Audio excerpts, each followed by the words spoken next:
আসসালামু আলাইকুম। আজকে আমি পকেট সহ ফতুয়া কাটিং দেখাবো। আ এখানে একটুকু কাপড় দেখতে পাচ্ছেন। ১ম এ আমি উম বডির অংশটা কেটে নিবো। বডির অংশটা কেটে নেওয়ার পরে হাতা কেটে নিবো, তারপরে পকেট কেটে নিবো। আপনারা দেখতে থাকুন। আশা করি যারা সেলাই কাজ জানে তাদের জন্য এটা অনেক ইজি।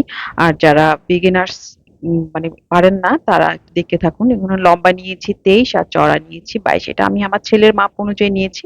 আপনারা আপনাদের আ বাচ্চাদের মাপ অনুযায়ী নিয়ে নিবেন। এখন আমি হাতাটা কেটে নিবো একপাশ থেকে। হাতাটা হচ্ছে বগল নিয়েছি ৬.৫ আর লম্বা নিয়েছি হচ্ছে ৭। তো এখানে এক্ষেত্রে আমি একটু কাপড় বাড়তি রেখেছি ১ ইঞ্চি বোটে সেলাই করার জন্য। এখানে বডির একপাশে একটু শেপ কেটে নিয়েছি আর ফতুয়া বেশি কাটতে হয় না। আর হাতাটা আমি ৬.৫ ইঞ্চি বগলটা আমি কেটে নিয়েছি হাতার কাটিংটা। এখন আমি গলাটা কেটে নিবো। গলাটা আমি আমার ছেলের মাপ অনুযায়ী কেটে নিয়েছি। আপনারা আপনাদের বাচ্চার মাপ অনুযায়ী কেটে নিবেন। এখানে গলাটা ফতুয়ার পেছনের গলার অংশটা খুব বেশি কাটতে হয় না। অল্প একটু শেপ দিয়ে নিতে হয়। তো আমি অল্প একটু শেপ দিয়ে নিয়েছি সেলাইয়ের সুবিধার্থে। আপনারা দেখেন এখানে কতটুকু অংশ আমি কেটে নিয়েছি। হাফ আ ইঞ্চি বা ১.৫ ইঞ্চি কাটলেই হয়ে যায়। তাহলে শেপটা চলে আসে। আর আমি ফতুয়া আ মানে সামনের অর্ধেক অংশে অ্যা মানে দেয়া যায়, বোতাম দেয়া যায়। আমি পুরোটা কাটা দিয়েছি। এটা হচ্ছে যেহেতু এখন গরমের সিজন, সেই সুবিধার্থে আমি সামনের পুরো অংশ আমি কেটে নিয়েছি।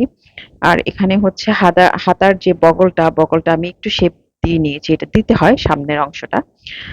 এখন আমি আমার ফতুয়া সেলাই এ তো হচ্ছে কাজ সেলাই করতে হয়। তারপরে হচ্ছে বডি শেপ দিয়ে নিতে হয়। আপনারা জানেন। এখানে আমি তারপরে হচ্ছে হাতাটা কেটে নিতে হয়। হাতাটা সেলাই করে নিতে হয়। আমি হাতাটা কেটেছি। আপনারা দেখেন শেপ অনুযায়ী কেটেছি। আর হাতার যে অ্যা বগলটাও আমি কেটে নিয়েছি। এই দেখেন হাতার ১ ইঞ্চি পরিমাণ আমি মাপ দিয়ে নিয়েছি। কারণ যেহেতু আমার ১ ইঞ্চি পরিমাণ বোটে সেলাই চলে যাবে। আর এগুলো হচ্ছে সামনের পকেট। আমি ২ টো পকেট দিয়েছি। আমার ছেলে বলেছে যে, "মা ২ টো পকেট দিও।" আমি অলরেডি সেলাই করেছি। সেলাইয়ের ভিডিওটা মিসিং হয়ে গেছে। আমি দেখাতে পারলাম না। আমি আপনাদেরকে অ্যা মানে পকেটগুলো আর আমার সেলাইটা আমি দেখিয়ে দিচ্ছি। আমি এক্সট্রিমলি সরি আমার ভিডিওটা মিসিং হয়ে গেছে।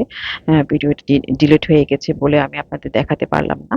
এখানে গরমে এভাবে ফতুয়া সেলাই করলে বাচ্চারা অনায়াসে পড়তে পারে। আপনারা আপনাদের বাচ্চার জন্য ট্রাই করবেন। আর কেটে নিলে সেলাই করাটা খুবই ইজি। তো আমার আজকের ভিডিও এখানে শেষ করছি। আসসালামু আলাইকুম।